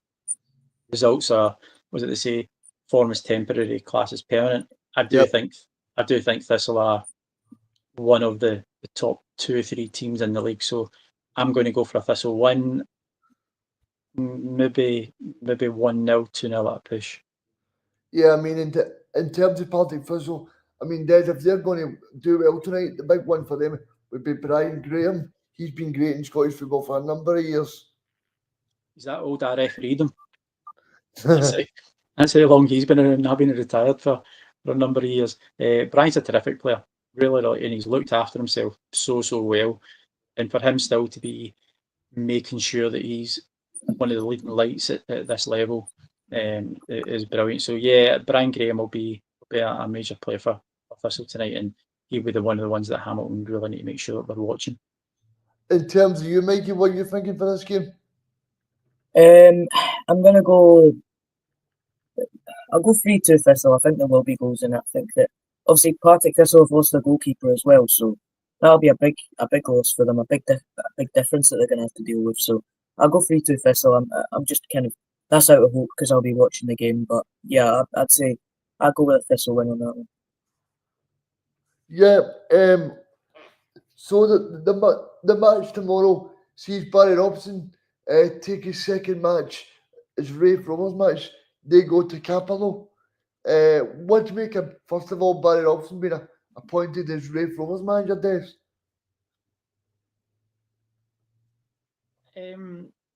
I was quite surprised that he never potentially got the job the first time around when Neil Collins was appointed, because Neil had also been away from Scotland for a number of years, and Barry Robson was obviously very relevant. I also know that they were looking potentially towards Peter leaving, who I thought would have been a great appointment for Raith Rovers. But no, I think Barry Robson's a good, solid appointment for Raith Rovers. He's been around, a number of years. He's got vast experience. He's got vast contacts, which I'm sure Raith Rovers will be looking to tap into, because we can also see what Falkirk have been doing this week. They've been looking, and also brought Eamon Brophy in this week. They brought the boy up from York City. Raith Rovers really need to get themselves together and get themselves together quite quickly if they're going to try and make an impact on Lincoln. I think Barry Robson, he will attract players as well because of who he is and his experience. Players will want to come and play for him. So I would think it's a very positive appointment for Raith. Mikey, what about you? Because let's not forget, Barry Robson got Aberdeen to third place in the league and European football as well. Yeah, and again, it's another one of those where he was obviously sacked, and you could probably say it was fair at that time because they were sat. I think they were sat 8th in the league, but with the way the rest of the season transpired, maybe not getting rid of him at that time. Was maybe not the best idea, but I think he's a very, very decent manager. I think that he did a decent job at Aberdeen, all things considered, from where they were when he picked them up, obviously. And for him to be, obviously, they had a really disappointing first game out. I think they lost 3-0 at Ayr United, which is obviously not a good start at all. But they've got another really tough fixture because Greenock Morton are actually the form team in Scotland. I think they're unbeaten. Is it maybe, I can't remember how many games, but they are the form team in the country at the moment, and yeah, they're really building something. So I think it'll be a tough game for him, but I think it'll be a very entertaining game, and I'd probably put that down as game of the week, maybe outside of the one tonight, but that's going to be a very interesting game, I think. Aye, and obviously in terms of Raith Rovers, they actually did pretty well last year, Des, because Ian Murray was the manager. They ran Dundee into close, and I know there was a bit of boardroom trouble at the start of the season, but they actually played pretty well last season. It's just been a shame that they've not been able to bounce back properly. Yeah, I mean, they ran Dundee United as close as you can be, and it was quite surprising to see that after allowing the management set up Ian Murray to go through the summer and to then sack him after day one. It was really surprising because they'd built that foundation. They'd allowed him to build his own team again, and then basically to go and sack him after the first game, which, let's be honest, any team can potentially go and lose their first game, particularly being away from home.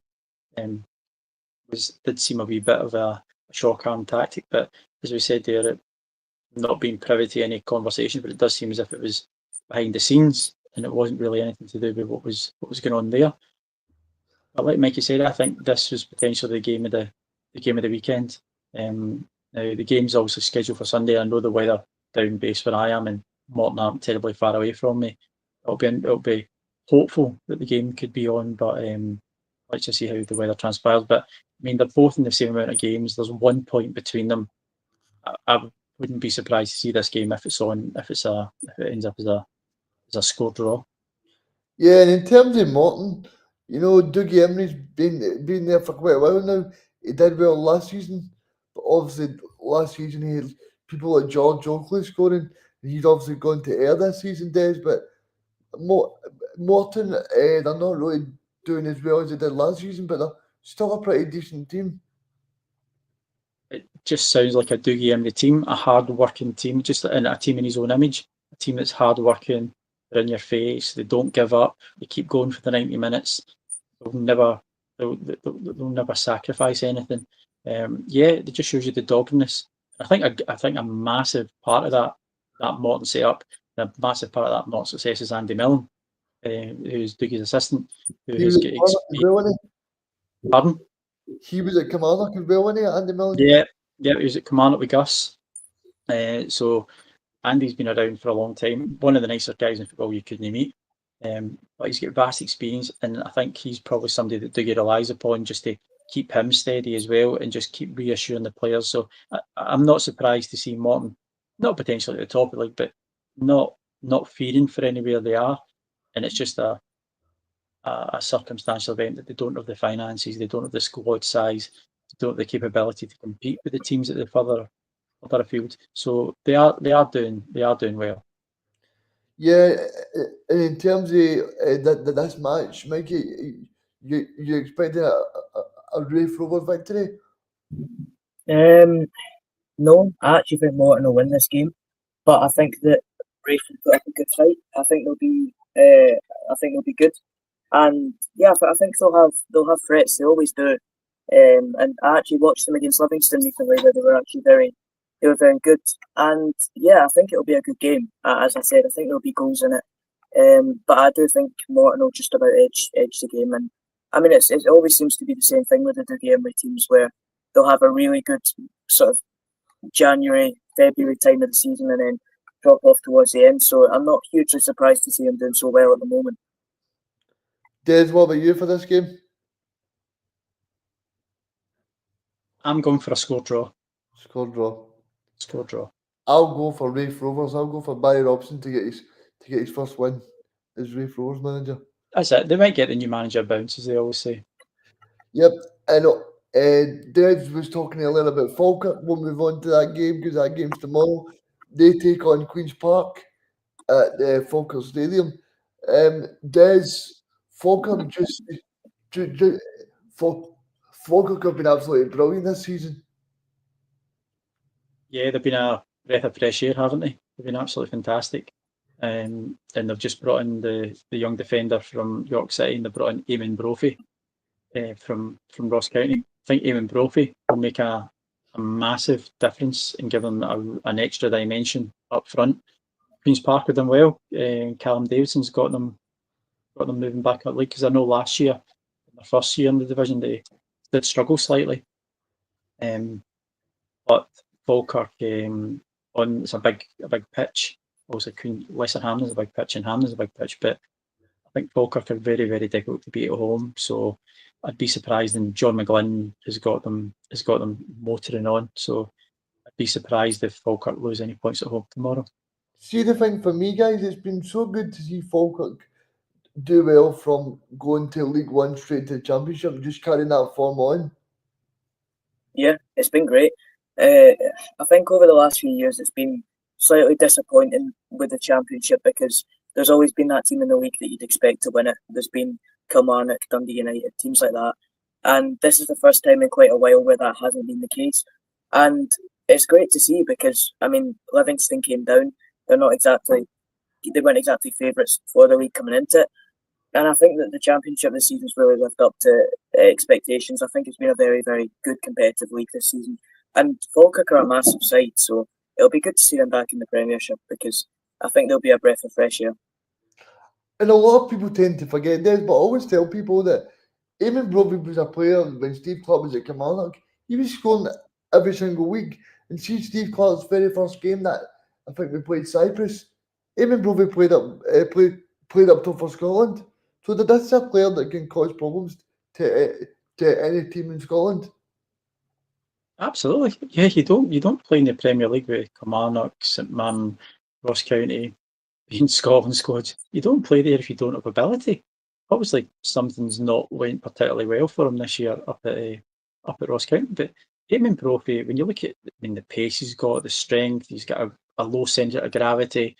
He can cause havoc for big centre half. So yeah, he's a player of absolute quality. So it's a feather in their cap for Falkirk to get him in, and I would not be surprised between now and the end of the season if he goes on and scores more than a dozen goals. And Falkirk, again, been a club that's maybe been in the wilderness for a good number of years, but they are more than able and capable to hold their own in the Premier League, given the size they have, the structure they have, the surrounding area and the support structure that they can have involved as well. So they'd be a welcome addition.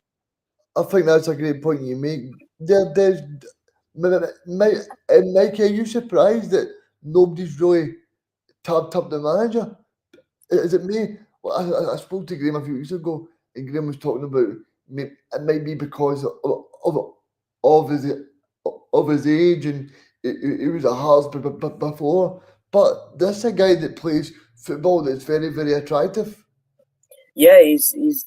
I think he's consistently been a very underrated manager, but as Graham said at the time, I think his age is very much one of the reasons why he's not viewed as a sort of top tier manager in Scotland, just because he's not got as many years at that top level as a manager as, for example, a Stephen Robinson or a Derek McInnes, who are probably, I mean, as much as I don't want to disrespect John McGlynn, like, he's probably not that far away from retiring from being a manager. So I think the fact that there's probably less years in the tank for him as a manager is probably one of the reasons why he's not looked at as much.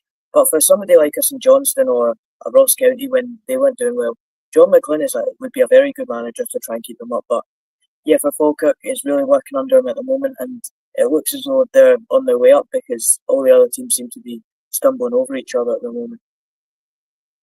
Yeah, I mean, in terms of Falkirk, Des, I think the great point you made there in terms of what Falkirk can attract in terms of a crowd. I mean, the last time that we've seen them on the TV in like most weeks, Falkirk get about 7,000-8,000 crowds, and that's a great number for a crowd for a Scottish Championship team. There are teams in the Premier League who don't attain that. There are teams in the Premier League who don't attain that. So can you imagine if Falkirk get back into the top division, regenerate excitement around the town, regenerate excitement around people who have maybe stayed away for a couple of years, and saying that's going to generate interest and want to go and see it. They're in a fantastic location as well, where they are. They're sort of in the sort of heartbeat between Glasgow and Edinburgh. You can attract the neutral, you can attract the floating fans, so to speak. So Falkirk's got an absolute massive reach out and capability to expand their growth, expand their fan base, expand, obviously, the more of that generates, they'll get more sponsorship. The more sponsorship, they can attract better players. They can attract better players, they'll go further up. So it really is a club that should be on the rise. And what I like about Falkirk as well, Des, is see a lot of the players that they've got in the squad, like Calvin Miller, Morrison. A lot of the players have been rejected by Premier League clubs, and they've went on to prove that they're very good, very good and talented players. Yeah, just because one door shuts at a perceived bigger club doesn't mean that your ability is any less. Yeah. All it needs is that young person has to be nurtured, has to be encouraged, has to be given that opportunity to express their abilities. And also, let's be honest, people mature physically and mentally and emotionally at different times. So it could purely be down to that as well. So it's an age and stage process in how they are developing through their own journey. And Falkirk have given them that opportunity to then go and express themselves, then go and show the talent. And I can guarantee you, when Falkirk are signing that player, what they will be saying to that player is, if you come and do well for others, other teams will come look at you and you get a chance to kick on. And that's how they're able to attract those players, by giving them a platform to showcase themselves. I agree with that, Des. And I think as well that I think it shows you that everything is spot on in Falkirk at the moment in terms of John's got a whole lead in terms of the scouting, the boardrooms all set up well, and it just shows you, Mikey, when the whole of the clubs all going in the same direction, it makes a big difference to everybody. Yeah, it does, and I think that's where we come back to the Hibs example of when everything's going well, it seems as though everything around the club's going well as well when it's going right on the park. And with Falkirk, it just seems as though they're in a similar position where they had that season in League One where they were the best side by an absolute mile. They've came up to the Championship where people were thinking they can maybe push for playoffs, but I don't think many people would have said they'd be where they are. And I think the position that they're in now is a massively important one because they can then try and attract these players in January, like the likes of Eamon Brophy and Darrell O'Connor, who probably wouldn't have join them had they been fifth or sixth in the championship, for example, trying to push for a playoff place. So I think them getting priority on players like that could just push them over the line and get them into the Premiership next season. And I think that with the way that Falkirk are set out, with the momentum they're on, I think if they were to be put in a Premiership campaign, even right now, I think they would be competitive. I think we've seen that with how they played against Hearts and Celtic. And yeah, it'll be very important it'd be massively important to Falkirk as a town and as a place, just for the surrounding area as well, if they had a top tier football team, because it's been, it must be about a decade and a half since they were last in the top flight. I think John Hughes was the manager. I think Des was the last team that were in the Premier League. Quite probably. I remember the one and only time I was ever at Brockville, years ago, and it actually turned out to be probably one of the most pathetic games, was the Scottish Cup tie against Hearts. Was it 5-0? I think Craig Gordon was making his debut, and Colin Samuel scored a good few. Yeah, that was the one and only time I've ever been to Brockville. But you go back then, I mean, Falkirk beating Hearts, Falkirk been in the Premier League for a number of years, so it's a place that they should rightfully be in. So I would like to see Falkirk come back up there. They're a big team, and it would certainly be fantastic recognition for a fantastic manager and coach in John McGlynn if he could achieve that accolade for them. And in terms of Queen's Park, Mikey, Queen's Park are doing very well this season under Callum Davidson.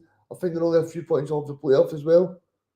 Yeah, I mean it's another one where it's a typical Callum Davidson team. He's another really good manager. I think the actual standard of Championship managers this season is very, very high, and yeah, I mean it's probably not it's not a great squad, but they're doing the most with it. They're limited in terms of the sort of quality in their squad, but I think that what they do with the likes of your Dom Thomas and players like that who have got the quality for them, I think that they utilise them very well, and they're sat just outside the playoffs right now, which is probably exactly what you could ask for them at this stage. And with maybe a couple of January signings, they could be right up there in that playoff push by the end of the season, I think.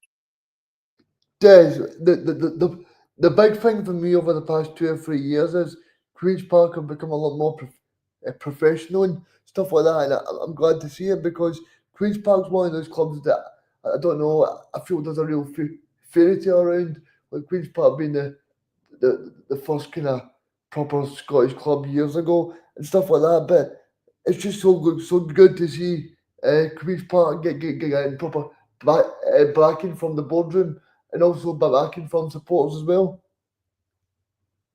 Yeah, it's brilliant. I've got a real soft spot for Queen's Park. My cousin used to live right across the road from it. I used to go and watch across at Hampden when we were back in the old third division games. My first ever game as an assistant referee, I think it put onto the senior list, was at Queen's Park, Stenhousemuir at Hampden. I've refereed at Hampden numerous times. I've got friends who've come through youth system. I've got friends who, one of my very best friends, played with the first team for Queen's Park for a number of years. Jamie Longworth. Yeah, aye. So Jammer's now living over in Dubai. He's teaching over there. So I've got a long not connection like that, but a long lot of respect for Queen's Park. Where I think Queen's Park were always hamstrung was because of the amateur status and what they could pay their players. While the players never get paid a lot of money, they just got their expenses. They were always looked after very, very well. Now they've got the backing from external finances coming in, a progressive board who've came in. They've obviously sold the rights to Hampden to the Scottish FA. They've redeveloped Lesser Hampden. They're showing a far more professional attitude towards it because they can afford it. Yeah, it's brilliant to see it. And now they're going attracting players like Dom Thomas, and you've got Callum Davidson in there. You've got people who are wanting to push the club forward. When was the last time you seen Queen's Park in the Championship? Within the last 40 years, it hasn't happened. They would always be able to go between the old bottom division and the division above, and they would sort of fluctuate, and they'd be happy to be there. They would bring players in, they would develop them, move them on. that was their model. Their model isn't that anymore. Their model now is to be a competitive football team, to get as high up the leagues as they can. And they've got a very successful youth system. I know a couple of guys who are involved there, and friends and sons, my friend's sons involved with the 16s. They still want to promote from within, but they now have the wherewithal to do it at the top end rather than rely on what they're bringing through. Yep, and I know that Leanne Dempsey and the Dutch guy's not there anymore, but that just showed you that the Queen's Park were wanting to really make the club professional and really try and get it to the Premier League, because, like you said, Des, I've been watching Queen's Park for a number of years, and you always kind of associated Queen's Park with like the old third division, the old second division. But now Queen's Park, if you talk to the owners, they're wanting to get to the Premier League. Yeah, and again, that's just a total reflection of the mindset change, and they now have lost that sort of amateur status. They've now got a professional status. They've got a professional attitude. They've got a professional approach. They've got the women's team who are flourishing. They've got a youth team at 20s that Sean Crichton's looking after, or 20s B team who Sean's looking after. They've put in place everything they have to be the same as a mirror reflection of a Premier League team. And it wouldn't surprise me over the next few years to see Queen's Park challenging up there to make entry into the Premier League, and I really hope they do. They almost got there about 2 years ago. They got to the last day of the season, I think, when Luke McCurran scored in the last minute. I'm sure it was Desmond Dundee go up. That was the game at Stenhousemuir, wasn't it? When they played there on the Friday night. Yeah. So again, just saying, I think it's a building block. Callum Davidson's went in. I mean, when would Queen's Park go and attract a Scottish Cup and League Cup double winning manager away from a Premier League team? Now, I know Callum had left the club at that moment in time and he wasn't attached, but you wouldn't associate Queen's Park being able to go and sign ex-international and double cup winning manager at that moment in time. That just wouldn't have happened. So it just shows you the ambition, and Callum's obviously bought into it as well. Yeah, I think that'll do it for the Championship. Mikey, the only other game on this weekend is on Sunday. We spoke about the Aberdeen versus Hearts. The other game is Rangers versus St Johnstone. How do you see that game going? Not very favourably for St Johnstone, because I think they're cut adrift now. I mean, it's one of those where it's a season where anyone can finish anywhere, and St Johnstone have become cut off the back of that pack. They're 8 points down. They don't seem to have the quality in their squad. They don't have the personnel to really be. They aren't the St Johnstone of old. I think that they were always sort of branded as being a tough team to beat. They're not a tough team to beat anymore, home or away. And the only point in the last, I think, 7 games was against Hibs, which is typical. But yeah, I mean, it's just one of them where St Johnstone, they're cut adrift. Yes, Rangers are in a bit of a nightmare situation, but if Rangers don't go and win this, then yeah, I don't think that it'll be looking very favourable on them at all. Yeah, and I think as well, Des, in terms of St Johnstone, right? I think if you're a bottom level team, then I think you sort of want a few teams to battle out. If you go back years, you've had like Motherwell down the bottom. You've had St Johnstone, Hearts and Hibs, but it just feels like St Johnstone are starting to like go there by themselves now, because of the Hearts are starting to win games. Ross County have won 3 in a row, so it just feels like St Johnstone are starting to fade away a little bit. Yeah. Unfortunately, it does seem as if they're being cut adrift, doesn't it? And there is starting to be that gap. Ross County winning 3 in a bounce is brilliant for Don Cowie. Hibs are getting it together again. You can't see Hearts being down there that long. The quality they've got in their squad. Simo Valakari has came in. You can see he's trying his best. He's got a transfer window now. How much funds he has, I'm not sure. Nobody's sure of that. I can see St Johnstone unfortunately being the ones that are left at sea. Rangers have to win it tomorrow. Oh, sorry, on Sunday. Rangers have to win it. Got to bounce back. I do think it doesn't matter what the results between now and the year. Clermont will be there at the end of the season, but he has to start getting results and getting results quickly, purely to appease the fans and try and give himself the best hope of staying within the role that he's currently occupying. Sorry, did I just want to pick you up on that about the. So you think Clermont will be there until the end of the season? Because that's what I started to think, right? Because surely by now, after yesterday's result and obviously the draw at Easter Road last Sunday, there's going to be questions there. But it doesn't seem that like the manager's going anywhere anytime soon. I think he was going to go anyway if he was going to be dismissed. I mean, I was listening to the radio today, and I think when Van Bronckhorst was dismissed, he was 7 points behind, and when Beale was dismissed, he was 8 points behind. What we're sitting at now, 16 points behind.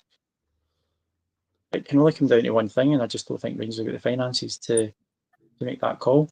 But again, that's, and I'm on talking with you guys. I'm talking and people always will recognise me, not recognise me.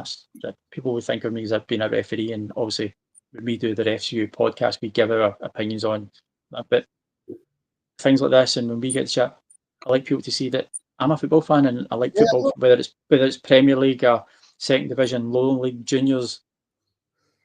I love football, and we all love football. My opinion is I don't think Rangers can afford to sack him, and that's why he's still in a current position, and that's why I think he'll be at the end of the season, because he's double the points that Beale was away before he was dismissed from the role. Yeah, I want to get your thoughts on that, Mickey, because in terms of Rangers at the weekend, like they're 15 points behind.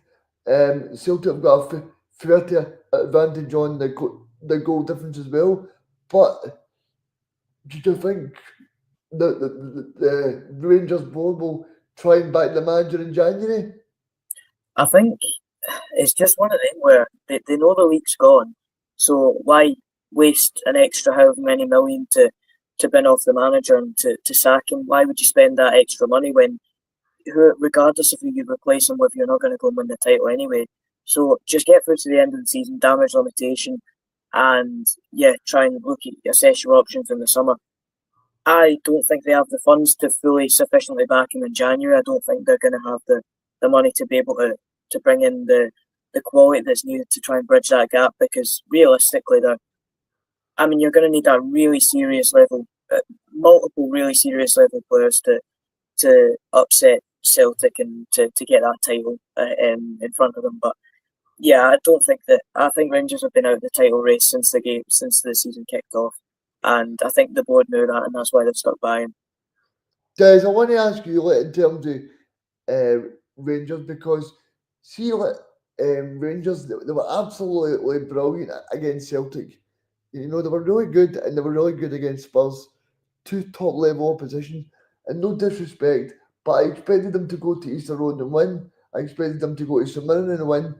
Do you think it's a mentality issue at Rangers? Yeah, I think it is. I think that they just don't get up for the big games, and they don't get up for the games that really matter, because it's all well and good going up against the likes of Celtic and Tottenham and beating them, but you're not going to get them games. You're not going to get those games next season if you continue in the form that they're in. So I think it is a mentality issue. I think that they just struggle to get up for. They don't get up for the games in the same way, and I think that the fans' frustrations. I think it's as much the fans as the players at times, because I don't think that the fans are up for the games as much, and I think that obviously the players can really play off the fans at times. But at the same time, it's the players' jobs to go out and excite the fans, and they haven't done that this season. So I can completely see both sides of it. But something's clearly going very wrong, and if they can't go and beat, as you said, the likes of St Mirren and Hibs with the considerable advantages they have over both of them, then there is obviously an issue there. Des, what about you? very difficult to question a professional's mentality, because as soon as you're paid to do a job, you're paid to. I mean, I'm paid in the profession that I work in, and I go in and I give my best every day. And as I'm sure you guys do as well, when you're paid to do a job, that's what you're employed. That's what you should do.